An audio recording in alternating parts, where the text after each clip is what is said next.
Hello les développeurs, on continue encore la série sur le CMS Dynamics qui est basé sur Laravel. J'ai bientôt fini de vous montrer la plupart des choses, juste encore un petit peu de contenu. J'aimerais vous parler maintenant des formulaires classiques, rien de bien impressionnant, mais vous allez voir très efficace et ça marche toujours.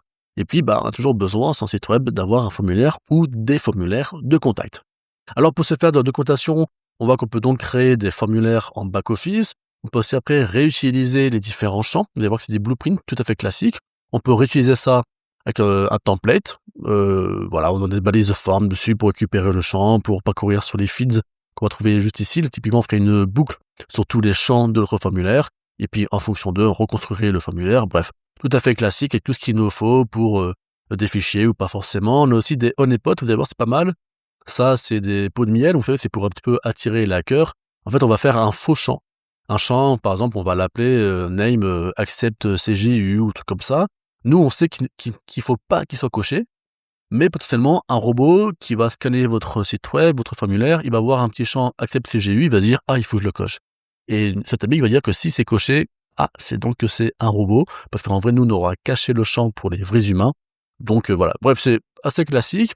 On peut aussi utiliser Ajax, si c'est nécessaire pour vos formulaires. Ça, c'est aussi intéressant. Si vous faites du Vue.js en front et pas du Blade ou du Antlers, vous pouvez aussi le gérer très facilement à ce niveau-là. Allez, je vous montre ça, vous allez voir, c'est pas compliqué. Je prends un exemple d'un contact que j'ai fait pour un client très classique, nom, email, sujet, message, et un petit captcha Google pour vérifier que c'est pas plus des robots à ce niveau-là. Et vous allez voir, c'est très simple. Dans formulaire ici, je vous ai déjà montré collection, navigation, ressources, tout ça.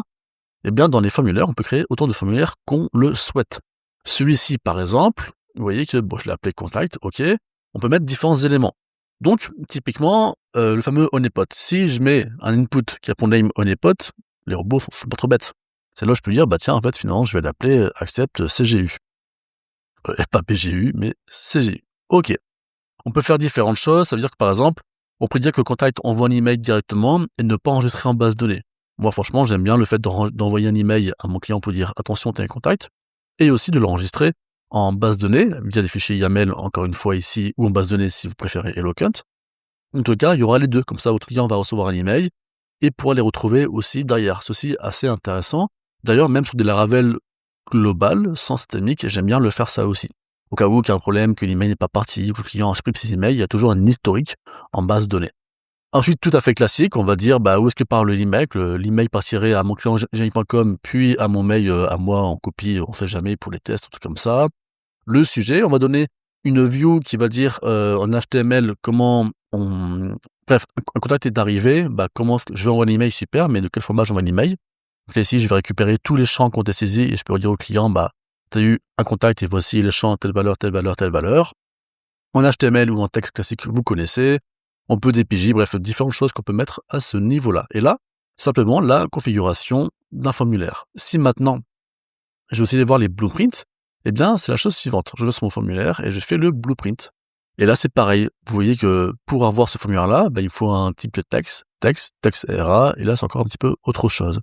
Eh bien, vous voyez, c'est ce que j'ai fait ici. J'ai dit que je voulais un champ de type texte qui s'appelle nom, email, sujet, un texte RA qui s'appelle message.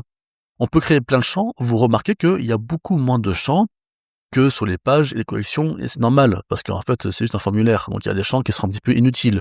Mais on a tout ce qu'il nous faut pour gérer la plupart des données qu'on veut récupérer, des slides, des radios, des toggles, des images ici, des fichiers. On a largement tout ce qu'il nous faut pour construire notre formulaire. Une fois que le formulaire est construit, il va falloir l'afficher. Donc comme ça, vous voyez ici, je vous montre un exemple.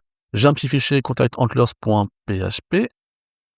Ici, je vais ouvrir mon antlers sur mon contact.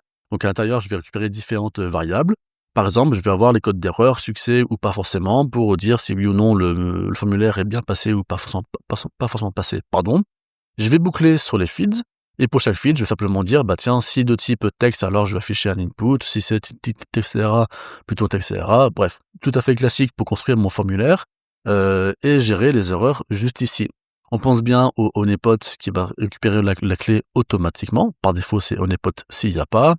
Mon petit captcha Google, c'est fini. Et voilà, et ici, j'ai un formulaire qui fonctionne. Ce qui est intéressant aussi, c'est qu'après, une fois que vous avez envoyé des emails, des contacts, votre client les retrouve ici. Et votre client peut aussi choisir quelle colonne il veut avoir affichée dans le contenu.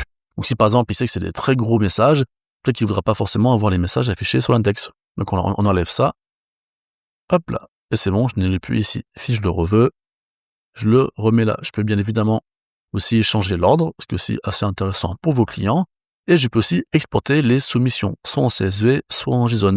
Et ça, c'est quand même assez intéressant. Je me rappelle, j'avais fait un site web pour un gros festival de musique au Sénégal.